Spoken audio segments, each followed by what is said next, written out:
Yo vengo de un hogar completamente disfuncional, un hogar donde abundaba el pecado, donde abundaba realmente la oscuridad. Mi madre vivía la vida de la prostitución, de las drogas, y pues mi madre realmente se sumergió profundamente en esa vida tan terrible, donde mi padre era drogadicto y era alcohólico también, junto con mi madre. Mi madre tuvo 4 hijos más que yo. 2 de mis hermanos cayeron en las drogas porque su propio padre también era drogadicto y los influenciaba a esa vida de drogadicción. Mi madre, buscando un escape, buscando una salida, ¿verdad? Se fue pues a esa vida de prostitución, y en esa vida de prostitución cae embarazada de mí. Y pues mi madre realmente no tenía los recursos, no tenía realmente la estabilidad o como todo madre, ¿verdad? Tiene, ¿verdad? Pues mi madre pues decide abandonarme a los 3 años de edad. Mi madre no quiso tenerme. Mi madre me deja al lado del lote de la basura, donde se va y me deja, y el departamento de la familia y la policía de Puerto Rico me encuentran en la escena, donde me encuentran con los pies podridos, mis partes íntimas todas quemadas, estaba desnutrido totalmente, y me llevan al hospital a recuperarme con varicela, tenía varicela, asma crónica, y ahí empieza la recuperación mía en ese hospital. El departamento de la familia trata de buscar dónde llevarme, y pues logran dar con mis abuelos, los padres de mi mamá, y ahí me llevan a casa de mis abuelos, donde realmente yo pensé que ahí yo iba a adquirir el amor, ese amor que todo niño desea, pues, porque yo nunca tuve papá, nunca tuve mamá, no sé qué es eso, y pues yo pensé que al llegar a la casa de mis abuelos yo iba a adquirir ese amor. Era una familia totalmente grande, ¿verdad? Ahí estaban todos los hermanos de mi madre, y yo pensé que ahí iba a estar feliz, pero no fue así. Mi abuelo era alcohólico, mujeriego, era maldiciente, llegaba borracho. Miguel, en mi casa no había paz, le daba golpe a la esposa que tenía, mi abuelo. En la casa había homosexualidad, había drogadicción, y todo eso yo lo estaba viendo con mis propios ojos. Qué terrible. Y pues mi abuelo realmente siempre nos golpeaba, nos maltrataba, no nos daba cariño, y yo empecé a crecer en ese ambiente tan terrible, donde a los 5 años de edad empiezo a ser abusado sexualmente por familiares míos. Wow, a los 5 A los años. 5 años de edad marcaron mi vida, me quitaron mi identidad, me quitaron todo, y como decir, me desnudaron, ¿verdad? Y ahí empezó, gloria sea al Señor, ese martirio tan profundo en mi vida, donde mi tío se inyectaba heroína y a través de la heroína abusaba sexualmente de mí. Qué terrible. Y siempre me amenazaba de muerte, ellos me maltrataban, yo estoy cortado, me cortaban, era algo tan terrible lo que yo estaba viviendo en ese lugar. Y yo fui un niño donde realmente era diferente, era totalmente diferente a otros niños, porque yo empecé a ver otros niños diferentes y yo verme de otra manera. ¿Por qué? Porque empezó mi identidad a menguar, empezó mi identidad a luchar con una identidad a la cual yo no sabía cómo yo luchar con esto. Y empecé yo a orinarme en la cama, porque yo no quería, yo no quería despertarme, Miguel, y yo quería dormir y dormir, porque yo no quería encontrarme con el violador por la noche, yo no quería encontrarme con esa persona que abusaba sexualmente de mí. Y todas las mañanas mi abuelo me despertaba para enviarme a la escuela, y me amanecía orinado, y todas las mañanas mi abuelo me daba una pela tan fuerte que me restregaba mi cabeza en el orín, y me gritaba, me daba bofetadas, y así mismo me mandaba para la escuela, Miguel, orinado, apestoso. Y yo tenía que bajar mi cabeza en ese autobús. Me acuerdo que el bullying era tan terrible en mi vida que yo a veces pensaba quitarme la vida. Yo a veces decía, ¿por qué yo tengo que vivir? ¿Por qué yo tengo que experimentar esto? La crueldad de la gente, los bullying en la escuela era tan violento hacia mi vida que yo no lo soportaba. Yo siempre buscaba la última banca de atrás, porque yo no quería que le diera la peste a los estudiantes. Y con tieso la peste se regaba por todo el Tu salón. abuelo te mandaba orinado Para la escuela, Bueno. de castigo, para que a ver si yo dejaba de orinarme, a ver si yo dejaba la poca vergüenza, como tú sabes, estos abuelos de antes que son fuertes. Y eso es lo que yo estaba viviendo. Y realmente no fui un niño normal, no un niño donde no aprendí en la escuela. Tenía tantos problemas en la área de educación. Me colgaban los maestros. No era un muchacho hábil, no era un muchacho que era rápido en las materias. Me colgaban, tenía notas de F, D, y realmente ese abuso se prolongó hasta los 13 años de edad. Yo me acuerdo, Miguel, que yo tenía que robar para buscarle un lápiz, una tijera, me tenía que meter a las tiendas para que poder ser igual que otros niños, porque mi abuela a veces no tenía, lo gastaba todo en el alcohol, lo gastaba esto, y no nos ayudaba en proyectos, no nos ayudaba en nada, y yo fui un niño que pues realmente tuvo que sobrevivir desde muy pequeña edad. Bendito, bueno, terrible esos comienzos. Bueno, entonces, toda esta terrible historia que nos has contado, ¿cómo fue entonces que te llevó a tener pues esta vida pasada de la cual tú testificas también? Bueno, además de esto que es el inicio. Mira, Miguel, a los 13 años yo llegué golpeado a la escuela, moretones por todas partes de mi cuerpo, porque mi abuelo me dio una golpiza tan fuerte que yo digo que acabó ese día conmigo. Ese día me acuerdo, Miguel... ¿Pero de qué te golpeaba? ¿El solo de orinarte en la cama? No, él llegaba borracho. Era un hombre que se cegaba, era un hombre que no tenía control de sí mismo, nos golpeaba, ¿me entiendes? Y tantas cosas que él nos hacía, ¿me entiendes?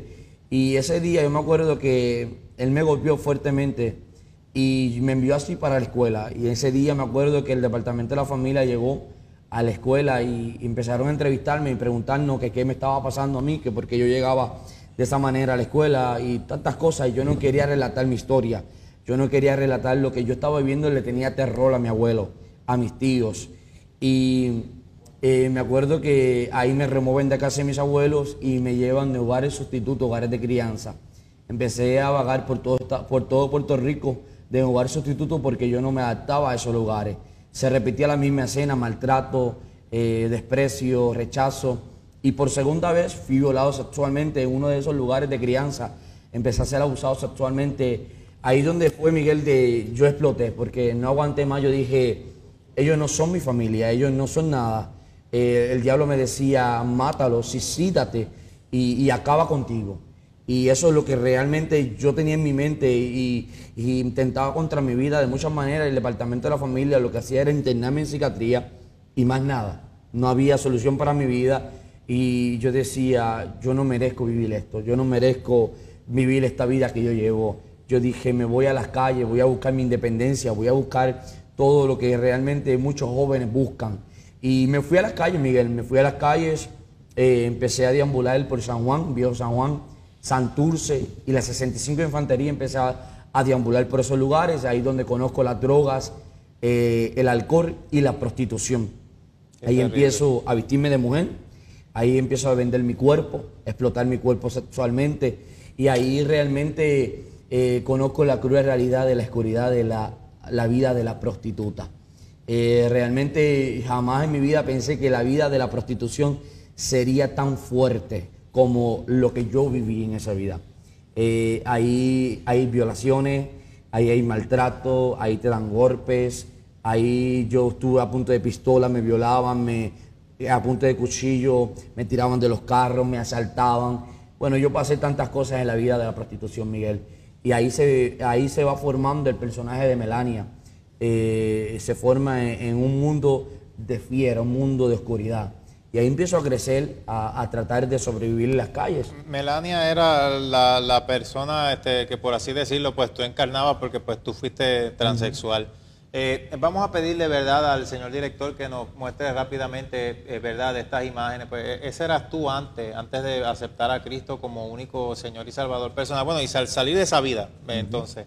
¿qué nos puede, pues, entonces abundar ahí? O sea, que además de lo que nos has dicho, ¿qué pasaba? ¿Cómo tú te sentías? Porque, pues, a veces la gente también sencillamente, pues, solo por la apariencia juzga, pero no ven que dentro quizás, pues, hay una persona herida, hay una persona que ha pasado por todo lo que tú pasaste. Entonces, en vez de venir, ¿verdad?, con quizás ese amor que tú necesitaste, ¿verdad?, que es el amor de Dios, vienen sencillamente con persecuciones, con rechazo. ¿Qué quizás pues tú nos puedes hablar un poco sobre esto? Pues mira, Miguel, muchos de esos jóvenes que aún fueron amigos míos en ese mundo, ¿verdad? Hijos de pastores, hijos de evangelistas, hijos de gente que no conoce a Dios, están en ese mundo. Me acuerdo que muchos de mis amigos me hablaban, ¿verdad?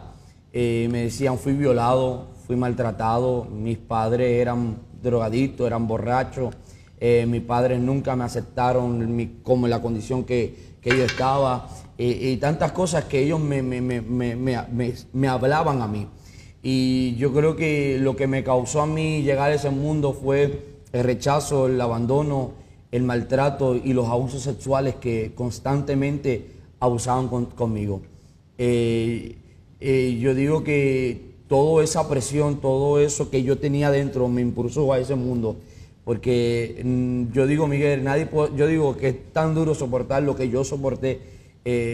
Yo quería buscar un escape, yo quería irme lejos de esas personas que me hacían daño, irme lejos a un refugio a la cual yo me sentía seguro y protegido. Y en eso ahí, o sea, ¿dónde tú vivías? O sea, ¿dónde tú estabas? Pues mira, en esos lugares, ¿tú te escapaste yo me escapé del departamento de la familia y me fui a buscar un refugio. Yo me quedaba en diferentes lugares, Miguel. Habían personas de mayor de edad que yo le ofrecía mi cuerpo por quedarme aunque sea un día en su casa, que me diera de comer. O sea, yo pasaba de casa en casa. La vida, de casa en casa. Exactamente. Y a veces me quedaba, hacía una camita de cartón en el viejo San Juan y ahí me quedaba. Y trataba de cuando viniera la policía caminar como si estuviera paseando por el viejo San Juan para que no me detuvieran ni nada de eso, sí, ni me preguntaran. Prácticamente eras un deambulante y vivías... Exactamente, y así empecé yo a vivir en las calles, empecé a sobrevivir en las calles, conocí ese mundo y ahí empecé a sobrevivir, a ganar dinero. Me quedaba en casa de mis amistades, las que conocía, y empecé ahí a sobrevivir, empecé a como que a salir de esa, a sobrevivir en esta vida. Terrible. Bueno, ya sabemos que tú pasaste por eso. Bueno, no es lo mismo, ¿verdad? Quizás uno que venga, predique un mensaje, pues hable de lo que la Biblia dice que es la solución, a alguien pues que lo experimentó, que lo pasó, que experimentó el abuso, que pasó por toda esta terrible situación, ¿verdad? Desde lo que tú viviste, quizás pues haya gente que nos esté ahora mismo sintonizando, que quizás estén como tú, porque obviamente pues yo creo que no eres el primero ni serás el último de gente pues que están pasando por cosas así, a veces hasta peores. De acuerdo a lo que tú viviste, o sea, ¿qué es lo que tú le puedes decir, verdad, a este tipo de personas también que nos sintoniza? ¿Qué es lo que tú le puedes aconsejar? ¿Qué es lo que, cómo tú puedes ver, verdad, la guianza que Dios te dio a ti para transmitirla a ellos? Pues mira, Miguel, realmente en ese tiempo yo no conocía la verdad. La verdad dice que conocerá la verdad y la verdad nos hará libres. Yo no conocía la palabra del Señor, a la cual nos hace libres y nos redarguye, nos forma y nos restaura. Pero a todas esas personas que nos están viendo a través de esa televisión, yo creo que en Jesucristo es la única esperanza. Yo experimenté quizás tantos rumbos y tantos charcos en el mundo, ¿verdad? Pero realmente no encontraba la solución. Pero cuando Jesús llegó a mi vida, yo digo que Jesús transformó mi vida de una manera sobrenatural, donde hoy realmente se ve el cambio a la cual yo era. Gasté tanto dinero para poder formar un personaje a la cual destruyó mi vida, pero Jesús no necesitó dinero para transformarme a mí para atrás. Y yo creo que si tú estás pasando por esta condición que quizás de la homosexualidad, del lesbianismo, dale el chance a Jesús de que transforme tu vida. Él hará un hombre y una mujer con propósito y te llevará a muchos lugares del mundo para que le diga al mundo que sí se puede y que se puede salir de esa vida, Miguel. Amén. Bueno, y en tu experiencia, pues ya nos has contado un poco, ¿verdad? De lo que ha pasado, pues ya nos has dicho cómo luego conociste esta verdad, pero ¿cómo fue ese cambio? ¿Qué era lo que había? Bueno, sabemos pues como transexual, ¿qué es lo que se usa? Y después, ¿cómo fue que Dios te hizo el acercamiento para que entonces hubiera ahora la transformación? Porque ahora pues tú estás así ya bien caballero, bien hombre. ¿Qué fue lo que Dios hizo? Porque quisiéramos pues, Mira, compartirlo. Miguel, eso no queda ahí cuando viví estaba de prostitución en las calles ni nada. Yo soy trasladado a los 16 años a Estados Unidos, una clase de explotación de niños y de jóvenes. Ahí soy explotado sexualmente por 2 años. Ahí sexualmente, maltrato físico. Pero ¿quién te trasladó allá? Pues mira, en las calles había una madama que mandaba de ese lugar y esa madama me dice, mira, en Estados Unidos hay un lugar donde hay una casa, vas a estar bien, vas a estar aquí, va a haber dinero, va a haber de todo, pero me lo formaron todo bonito. Yo era un niño que quería salir de esa vida, estaba buscando algo que me ayudara. Y yo creo que pues, tenía una mente de niño, ¿me entiendes? No sabía lo que estaba pasando. Pues me voy con 15 años, a 16 años, me monto en un avión. Ellos me sacaron papeles, yo no sé ni cómo. Me sacaron todo, me montaron en un avión, llegué a Estados Unidos. Eso fue 15 a 16 años. Y entonces, ¿a qué edad fue que tú te comenzaste a prostituir y que estabas deambulando por las calles? Yo estaba prostituyéndome desde los 13 años. Wow, qué increíble. Desde los 13 años ya yo conocía las calles, conocía todo eso, por eso ahí conozco ese mundo de prostitución y a los 15 y 16 años me trasladan a Estados Unidos. Ahí estoy casi 2 años en ese lugar, explotándome sexualmente, abusándome, etcétera, tantas cosas. Y ahí salgo a conocer Nueva York, la Gran Manzana. Ahí conozco la Gran Manzana, conozco los clubs, conozco mucha gente. Y ahí empieza la vida de Melania. Aún Melania no se había transformado todavía. Melania era un travesti. Y todavía no se había hecho implante, todavía no se ha hecho nada. Estaba comenzando y era un varoncito. Okay. Un varoncito que se vestía de mujer, iba a los clubs, iba aquí, iba acá, pero cuando llegaba el día era un varoncito normal. Pero yo me rodeé con tanta gente que eran transexuales. Y era una competencia, Miguel, eso era una competencia, la más bella, la más que gane dinero, la más que esto, tantas cosas. Y ahí comenzó todo en mi vida y empezó a gustarme esa vida de ser mujer y todas esas cosas. Y ahí comienzo yo a beber hormonas femeninas en mi vida y empezó a cambiar mi cuerpo, empezó a evolucionar todo. Hasta que llegué el proceso de hormonas, empecé el proceso de laser en mi cara, a transformarme, punto. Y ahí voy a Ecuador, Quito, me hago implantes de seno, me hago nariz, liposucción, me hago tanta cirugía por todo mi cuerpo y ahí me transformo en el personaje de Melania. Ese personaje empecé yo a entrar al ocultismo, a la brujería, porque yo quería experimentar otros horizontes, otras cosas. Empiezo a hacer pacto con el diablo, decirle dame fama, dame dinero y yo te voy a servir. Empecé yo a hacer rituales en mi casa, a hacer pacto con el diablo y donde el diablo empezó a prometerme una vida diferente. Empecé a ganar concursos de belleza, hice 5 películas en el mundo de la pornografía. Empecé yo a formarme en ese vínculo de artista en Nueva York, a modelar, a ganar coronas, gané 5 coronas y el diablo me lo estaba dando todo. Me estaba dando una apariencia completamente femenina y donde me entregó un hombre donde tenía mucho dinero. Miguel, ese hombre era el que gastaba los $60,000, los $80,000 en los concursos de belleza y para poder yo ganar esos concursos tenían que tener dinero porque eso es una competencia, la más costosa, esto, lo otro, etcétera. Y ahí comenzó todo y esa vida artística en Nueva York.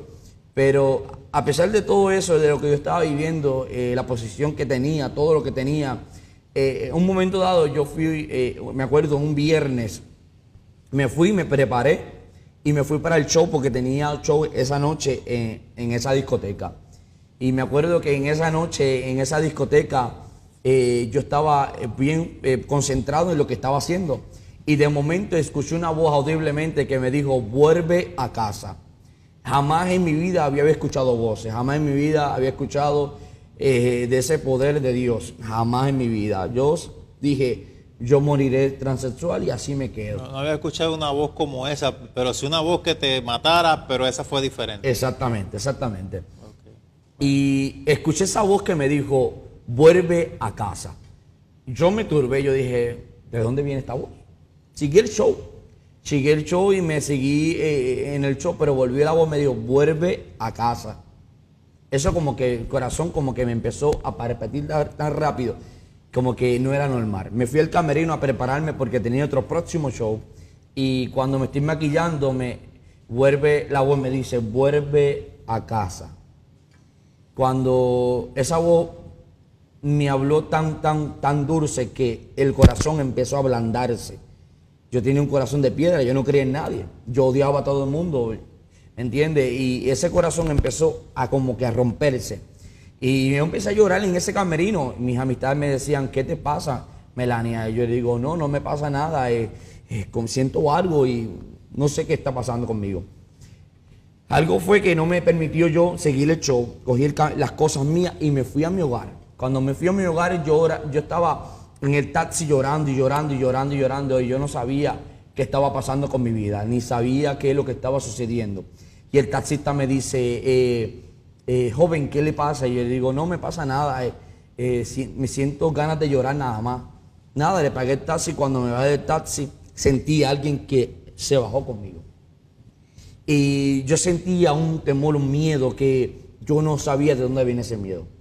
Yo abrí la puerta de la sala de mi casa, entré a mi cuarto donde tenía la brujería, los altares y las velas y tantas cosas. Y yo empiezo a buscar protección, a prenderle velas, a hacer las oraciones de protección para que me guardaran. O sea, que tú tenías todos esos altares, sí, y todo. Bueno, aquí hemos traído a exbrujos, expaleros, que han dado su testimonio y siempre coinciden que, bueno, lo que es la homosexualidad, la droga y la brujería son primos hermanos. ¿Y qué nos puede seguir abundando ahí? Pues mira, realmente todos mis amigos le servían a la Santa Muerte. La Santa Muerte, bueno, es algo más allá de que es algo bien profundo, donde realmente yo veía a mis amistades todos los días comprando frutas. Siempre me revelaba, me decía, la Santa Muerte se me presentó y me dice que le cambie el traje. Le tenía que cambiar el traje. Tenían una palangana de aceite. Nosotros tenemos el aceite, pero es para ungir a los enfermos. Pero ellos tenían un aceite profundo donde ellos echaban unas monedas, donde ellos le pedían a la Santa Muerte lo que ellos querían que yo le concedieran. Bueno, pan, tantas cosas que se hacían los rituales. Y pues yo practicaba casi lo mismo con ellos, porque los santos que yo les servía era Yemayá y Santa Bárbara Dominadora. Tenía que hacer tantas cosas que es profundo eso. Pero cuando yo empiezo a invocar a mis santos, se siente algo diabólico dentro de mi casa. Yo sentía que esa noche yo iba a morir. Yo sentía la muerte segura que iba a llegar a mi vida. Porque yo me sentía nervioso, yo me sentía, bueno, no era yo.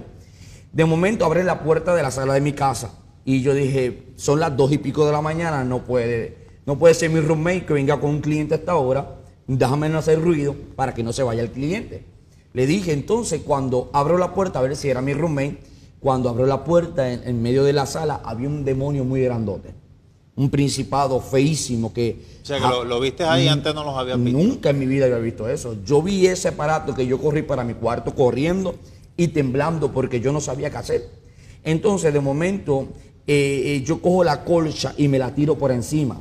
Y esa colcha como que me tumbó, me venció el piso. Yo ahora sé que esa colcha era el manto de Jehová cubriéndome de lo que realmente lo que iba a acontecer. Cuando de momento yo caigo al piso y abro los ojos, me encuentro en mi cuarto de nuevo, sentado en un sofá rojo que yo tenía, y estoy sentado en ese sofá rojo, y de momento del closet sale el principado de nuevo, bien feo. Tenía gorro, tenía nariz de bruja, estaba desfigurado, uñas negras, chaqueta negra, bueno, algo diabólico, terrible. Que él vino para encima de mí. Cuando él vino para encima de mí, él empezó a dañarme, empezó a aruñarme, a cogerme por el cuello y empezó a matarme ese principado. Yo empecé a gritar y a gritar y a gritar y yo decía, ¿qué está pasando conmigo? ¿Por qué? Yo decía, auxilio, no me mate, no me mate, no me mate, no me mate. Pero de momento apareció una luz al lado mío y ese principado me soltó. Pero de momento en mis muñecas de mis manos empezaron a salir serpientes, raíces por todo mi cuerpo, empezaron a brotar de mi cuerpo. Cuando yo empecé a mirarme, yo decía, no puede ser. ¿Qué es esto? ¿Por qué yo me veo de esta manera? ¿Qué está pasando conmigo? Yo no soy este personaje, yo soy Melania. Tengo respeto, tengo fama, ¿por qué yo estoy así?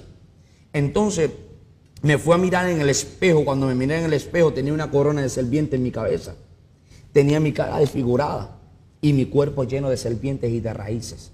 Y yo empecé a vomitar serpientes y eran muchas serpientes, como muchos gusanos que salían por mi boca. Y yo empecé a gritar y yo no sabía qué estaba pasando conmigo. Era algo sobrenatural, Miguel. Yo nunca en mi vida había experimentado esto. Y yo salí corriendo a buscar ayuda porque yo no podía entender que eso me estaba pasando. Cuando salgo a buscar ayuda, porque yo no podía verme en esa condición que yo me veía, se me presenta una rata muy grandota. Esa rata se transformó en unos dientes asquerosos, unos dientes feísimos. Era algo sobrenatural que esa rata vino para encima de mí. Pero escuché la voz audible del Señor que me dijo, mira arriba, hijo. Cuando miré había un martillo de la corte que bajaba, era de oro ese martillo. Y me dice, tómalo con la autoridad que te entrego hoy. Cuando yo lo cojo ese martillo, me dice, bájalo sobre la rata. Cuando explotó la rata, salió un remonino dentro de la rata. Y yo dije, esta es la hora de salir de esta casa. Yo tengo que salir porque si no voy a morir. ¿Y eso era una casa en donde tú te quedabas o era mi casa? Tu casa como tal. Mi casa como tal. Y cuando salgo de mi casa, abro la puerta para salir a la avenida, ahí me encuentro en el cielo. Y en ese cielo estaba un pasillo de cristal y a lo lejos había unas nubes tapando un trono. Y de momento, cuando ese trono se abrió, yo veo a este hombre vestido de blanco, sandalias de oro, y me enseña sus manos. Y sus manos habían hoyos. Y me dice, ven. Y cuando yo corro para encima de él, lo abrazo. Y cuando lo abrazo, yo pego a llorar en sus brazos. Y él me dice, no temáis, hijo mío, yo estoy contigo. Y de momento, cuando él me abraza, yo quedo llorando con él, pero él me dice, hijo, mira tu casa. Cuando miré mi casa estaba destruida. El remonino que había salido de la rata había destruido la casa. Me dice, ¿ves ese demonio? ¿Ves esa puerta que ves ahí? Yo no puedo cerrarla. Te toca a ti cerrarla. Y cuando yo fui, cerré la puerta. Cuando cerré la puerta, desapareció la casa. Y ahí desperté. O sea, que fue como entre una visión, sueño terrible, terrible. Después de esa experiencia, ¿verdad? Que tú nos has compartido en nuestro programa hoy, ¿qué fue lo que Dios entonces fue haciendo hasta llevarte a lo que eres hoy? Porque pues ahora tú eres evangelista, tú predicas la palabra, pues ya llevas un tiempo predicando. ¿Qué fue lo que Dios hizo para llevarte a donde estás ahora, verdad? Cuando me desperté, yo amanecí llorando y no sabía qué estaba pasando. Me quedé 4 días encerrado en mi habitación, no salía a mis actividades seculares y al 4.º día salgo de mi habitación a preguntarle a mi roommate y contarle mi experiencia. Mi roommate empezó a sentir escalofrío, empezó a sentir ese escalofrío profundamente y yo le conté el testimonio y me fui a mi cuarto. Cuando me fui a mi cuarto, a los par de días me toca mi roommate y me dice, Melania, ábreme la puerta. Y yo le digo, Icher, no me moleste, déjame en paz, tú sabes lo que me sucede, déjame en paz. Ella insistía, cuando abrí la puerta me dice, el Señor te está hablando. Y yo le decía, ¿cómo el Señor te está hablando? Cuando se viró y se fue, y yo me fui a mi cuarto y yo decía, ¿cómo el Señor me está hablando? ¿Qué es esto? Y me quedé en mi cuarto. Cuando me quedé en mi cuarto y dije, Señor, si eres tú, háblame. Estaba en el sofá rojo que tuve la visión y de momento escuché una voz que me dijo, renuncia. Y yo le dije, ¿renunciar a qué? Me dijo, volvió y me dijo, renuncia. Y yo le dije, Señor, yo nací homosexual. Yo nací así. ¿Por qué tú quieres que yo cambie? Me dice, renuncia al mundo Y cuando me dijo renuncia al mundo, me muestra una visión de nuevo cuando yo tenía 5 años de edad, Miguel, cuando estaba siendo abusado sexualmente por mis familias. Y me dice, ¿ves ese demonio que ves ahí entrando y saliendo de tu cuerpo? Ese es el demonio que te ha conducido a la condición que te encuentras hoy. La homosexualidad no es mía. Eso para mí fue una bofetada, porque yo le cuestionaba al Señor que yo había nacido así. Y Él me trajo en memoria lo que había sucedido en mi vida.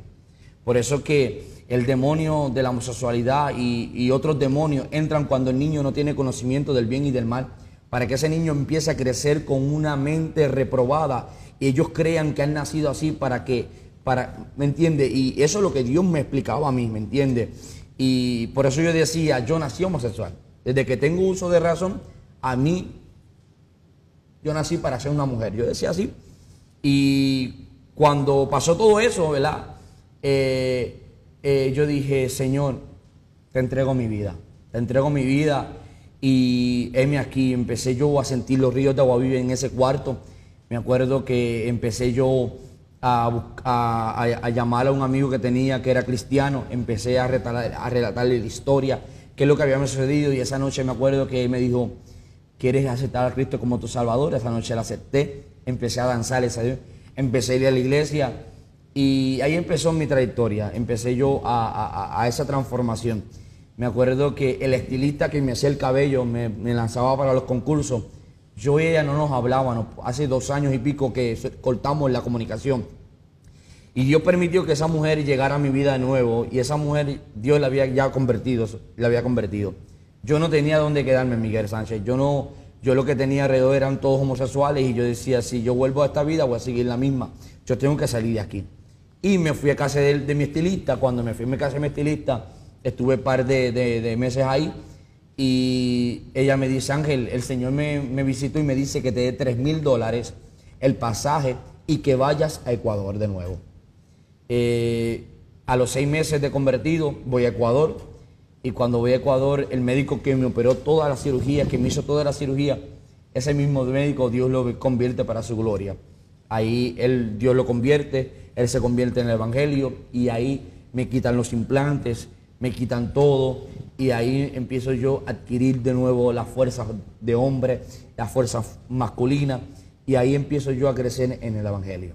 Amén. Bueno, entonces aquí pudiéramos resumir esa vida de transexual, generalmente siempre va basada en la prostitución o cómo se pudiera... Pues mira, realmente la prostitución es la puerta para todo eso. ¿Por qué? Porque es la puerta del dinero. La puerta del dinero para alcanzar lo que tú quieras. Es una puerta oscura donde tienes que pasar muchos escalones. Pues son muchas, Miguel. Son claro, muchas. las raíces de los males, pues es el amor al dinero. Pues, obviamente, de ahí es donde se origina todo. Bueno, ahora pues sabemos, Dios te usa para su gloria. Dios te ha empezado a usar. ¿Cómo fue ese llamado? Porque pues obviamente después de la transición pues Dios tuvo que confirmar un llamado a tu vida. ¿Cómo has visto la mano de Dios? ¿Qué es lo que Dios está haciendo a través de tu ministerio? ¿Verdad? En ese cambio, ¿qué es lo que tú pudieras compartir con nosotros en nuestro programa? Pues mira, cada vez que yo iba a una iglesia me declaraban esta palabra, tú eras un evangelista de naciones, y yo decía, Señor, pero ¿cuándo se va a cumplir esto? Señor, ¿cuándo tú me vas a llevar a diferentes lugares del mundo? Y eso no se cumplió en mi vida, pero me la declaraban en Estados Unidos. Y en el 2013 Dios me saca de Estados Unidos y me dice, hora de que te vayas a Puerto Rico. Yo no sabía cuál era el rumbo en Puerto Rico. ¿Por qué? Porque yo no había crecido en Puerto Rico. Puerto Rico me marcó, Puerto Rico me destruyó. Yo dije, para Puerto Rico yo no voy para ningún lado. Y yo he peleado con Dios y decía, para Puerto Rico yo no voy. Y me acuerdo que tuve que vender todas mis cosas, tuve que vender todo lo poquito que tenía en Nueva York. Y con lo poquito que pude alcanzar, saqué el pasaje y me vine para Puerto Rico. Yo no tenía a nadie que me buscara en Puerto Rico. Y de momento aparecieron mis tíos que me violaron. Y mis abuelos, y ellos fueron los que me dieron desalojo en su casa. Y ahí Dios probando mi corazón si yo había perdonado a mi familia, perdonado a mis tíos. Y Ahí sentí que no tenía nada en mi corazón. Los abracé, le dije que los quería, le dije Dios te bendiga. Porque ellos me vieron transformado como mujer y ahora verme como hombre era un impacto para ellos. Bueno, lo importante, pues obviamente, perdonar, pero que también ellos se hayan arrepentido. Bueno, realmente ellos no viven su vida todo mal, todavía. Viven su vida, Miguel. Esa es la lucha que llevo, ¿verdad? Pero Dios me ha prometido que yo en mi casa servirá a Jehová y que Él restaurará a mi familia. Pues ahí realmente me quedé un tiempito en casa de mis abuelos y ahí Dios me da una visión, unos papeles y me dice, ve a vivienda y solicita. Y a las 2 semanas me llaman de vivienda y me dan mi apartamento aquí en Puerto Rico. Y ahí empiezo yo, Dios me empieza a llevar mucho a los montes y monte. Nunca yo había revelado mi testimonio a nadie, yo lo tenía muy callado porque yo no tenía necesidad de revelárselo a nadie porque Dios había transformado mi vida, no se me notaba y de esa magnitud yo dije, ¿para qué? ¿Para qué contarlo al mundo? Es una vida terrible y una vida personal mía que nadie se tiene que enterar. Y eso yo lo tenía guardado. Y me acuerdo que al fin de ese año de los montes y Dios preparándome, ¿verdad? Me dice, es tiempo ya de que le reveles al mundo entero lo que yo hice contigo. Yo no había ni hecho ni Facebook ni nada. Hice una página el Facebook de mi historia. Y ese año, me acuerdo, de 2013, se llenó la agenda completamente. Se llenó el 2014 completa, el 2015 completa y ahora 2016 que está comenzando a llenarse y he viajado a muchos lugares del mundo, he ido a España, Europa, he ido a Alaska, he ido a México, ahora voy para Guatemala, ahora para El Salvador también y pronto ahora para mayo, no está seguro todavía, Colombia, pero Dios me ha ensanchado en la estaca, ¿verdad? En este ministerio. Y miles de personas han llegado a los pies de Cristo a través de este testimonio. ¿Quién diría que un testimonio tan doloroso puede rescatar a aquellos que están perdidos? Sí, bueno, por eso yo siempre exhorto, ¿verdad?, a los hermanos a que de donde Dios nos sacó, pues obviamente las cosas ya pasaron, pero también si Dios hace como tú, pues para engrandecerse, es necesario contar los testimonios porque es que no conocemos a todas las personas, ellos se identifican y ven, pues obviamente que hay una esperanza, como seguramente nosotros sabemos que muchos de los que nos están sintonizando ahora pueden verlo o se ven también identificados con este testimonio de nuestro hermano Ángel Moreno. Bueno, y en la parte final de nuestro programa, ¿verdad? Antes de terminar, queremos pues nuevamente mostrar estas imágenes de este tan impactante testimonio con el cual pues nuestro hermano Ángel, ¿verdad?, que está aquí como evangelista invitado acá pues en nuestro programa, nos ha venido hablando de su pasada vida cuando fue transexual. Entonces nosotros vemos esta pasada vida y vemos lo que Dios ha hecho ahora, pues podemos ver ciertamente que pues la mano de Dios estuvo ahí. Ya ahora, ¿verdad?, en el presente, pues nos has hablado un poco de lo que el Señor ha estado haciendo contigo. ¿Qué más nos puedes abundar? ¿Qué ha hecho Dios en los cultos? ¿Qué ha hecho Dios en las campañas? ¿Cómo has sido testigo del poder de Dios? Nos dijiste también, ¿verdad?, que hay muchas vidas que han venido a los pies del Señor. ¿Qué nos puedes abundar un poquito sobre esto? Bueno, Miguel, Dios me ha sorprendido a través de estos 2 años de ministerio. He visto la mano de Dios obrando de manera sobrenatural, viendo los endemoniados ser libres por el poder de la sangre de Cristo. Pero lo más me impactó fue cuando fui a México. Como Dios levantó una paralítica de silla de ruedas, donde los médicos certificaron que ella nunca más iba a caminar. Y ver en esa campaña declarando esa palabra que tiene poder, declarándola sobre esa mujer, viendo esa mujer cómo se levantaba de esa silla de ruedas y cómo testificaba y cómo caminaba por toda esa gente, viendo las muletas cayéndose y la gente poniendo rótulas. Una mujer que no tenía rótula, que le habían puesto una cicatriz de aquí a acá, tenía metales en las piernas, en las rodillas. Vi con mis propios ojos cómo Dios formaba esa rótula. Era algo sobrenatural. Viendo, bueno, cosas grandes Dios está haciendo en este ministerio, y eso fue lo que más me impactó en México. También una mujer en México botando el cáncer. Era algo sobrenatural. Eso de verdaderamente me ha impactado en este ministerio. Y la gloria es para el Señor, era siempre exaltando el nombre de Dios y de lo que Dios está haciendo en este ministerio. A veces nosotros pensamos, y muchos que allá que están allá dicen, ay, pero es que yo tengo una vida así, yo soy homosexual, todavía no he salido, esto, lo otro. Pero cuando nosotros nos ponemos en las manos de Dios y renunciamos a todas esas puertas, Dios puede hacer en nosotros algo grande. O sea, tú estás hablando algo contrario a lo que pues está promocionando el gobierno. Exactamente. A lo que se está promocionando. Bueno, y el asunto es que tú lo viviste, tú lo experimentaste, tú pasaste por eso. Tú no has hablado tu testimonio, yo no he hablado aquí nada, él es el que ha hablado todo y es de acuerdo al testimonio que él vivió. Él pasó por eso, él experimentó eso y hasta yo diría, bueno, mucho más de lo que quizás algunos otros, ¿verdad? Quizás hayan experimentado, pues siempre hay uno peor, hay uno menor, hay uno igual. Así. Pero damos la gloria al Señor, ¿verdad? Por las cosas que Dios hace y cómo Él se glorifica.